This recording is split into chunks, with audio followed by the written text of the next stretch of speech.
ఈ కార్యక్రమానికి కారణమైనటువంటి సాంబశివరావు గారు, నందా బాబ్జీ గారు, నాని గారికి గట్టిగా చప్పట్లు పట్టండి.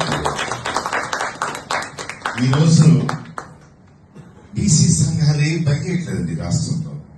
నాకు 24 సంవత్సరాలంటే 2 డికేడ్లు అద్భుతంగా బీసీ సంఘాల్లో ఇందాక చెప్పాడు 3 కోట్లు ఖర్చు పెట్టారు. సమయం అంతా తీసుకున్నాను, సమయం అంతా ఖర్చు పెట్టా. ఆర్ కృష్ణయ్య గారు అంటే ఆయన పక్కనే కూర్చొని సభాధ్యక్షులు నేను నిర్వహించినటువంటి రోజులు ఉన్నాయి. ఢిల్లీలో 17 కార్యక్రమాలకి నేనే సొంతగా ఖర్చు పెట్టి తీసుకెళ్లిన రోజులు ఉన్నాయి. శంకరరావు గారు వచ్చినాక ఆయనతో పక్కన కూర్చొని కార్యక్రమాలు చేసిన రోజులు ఉన్నాయి.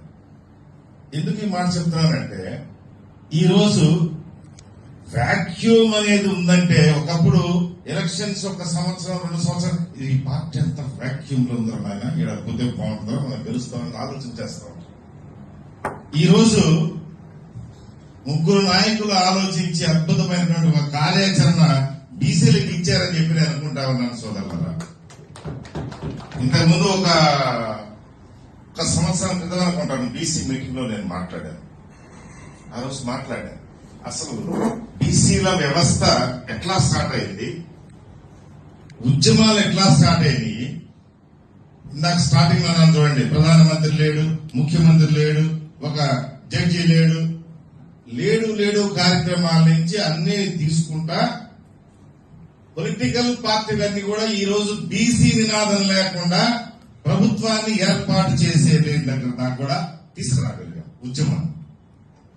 ఈ స్టేజ్కి వచ్చినా జరిగిందేంటి, ఆర్ కృష్ణయ్య గారు ఎంపీ ఒక పార్టీలో, ఆయన ఒక తెలంగాణలో సీఎం అభ్యర్థిగా ప్రకటించిన తర్వాత ఆయన ఒక్కడే ఎమ్మెల్యే అయ్యాడు బీసీల తరఫున. ఇంకెట్లా సీఎం అభ్యర్థి అవుతాడండి ఆయన? ఓకే, అలాంటి సిచ్యువేషన్ నుంచి ఆయన 3 పార్టీలు మారారు. నెక్స్ట్ ఈ రోజు బీసీ ఉద్యమం ఇక్కడ ఉన్నటువంటి శంకరరావు గారి పార్టీ అంతా ఏం చేస్తా ఉంది, నాకు సింపుల్ గా కేజీఎన్ శంకరరావుకి ఎమ్మెల్సీ ఇస్తే చాలు. అమ్మా ఎక్కడ మీటింగ్ పెట్టినా ఇదిగో ఈ ఎన్ని జిల్లాల వాళ్ళు ఏకగ్రీవ తీర్మానం ఎమ్మెల్సీ.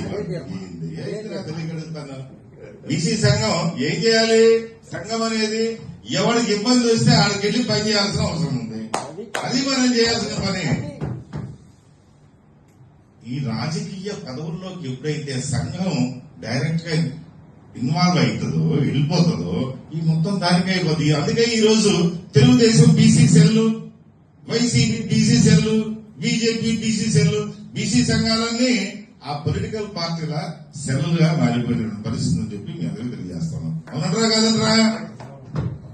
ఈ రోజు మన త్రిమూర్తులు పెట్టిన కార్యక్రమంలో ఒక నూతన ఉద్దేశము ఈ రాష్ట్రంలో ఉన్నటువంటి బీసీలందరికీ కూడా ఇవ్వాల్సిన అవసరం ఉందని చెప్పేసి సభాముఖంగా తెలియజేస్తామని సోదరులారా. ఎలాంటి పేరు పెట్టుకొని రావాలి, దానికి ఎలాంటి సింబల్ ఉండాలి, మనం ఏమి పని చేయాలి, మన అజెండా ఏంటి, కార్యాచరణ ఏంటి అనే దానికోసం మన మేధావులందరినీ మళ్ళీ ఇంకొక మీటింగ్ పెట్టుకుని ఒక 100 నుంచి ఈ రోజు మనం అనుకున్నది ఖచ్చితంగా ఒక 25-30 మంది అనుకున్నాము, ఖచ్చితంగా సక్సెస్ అయ్యాము.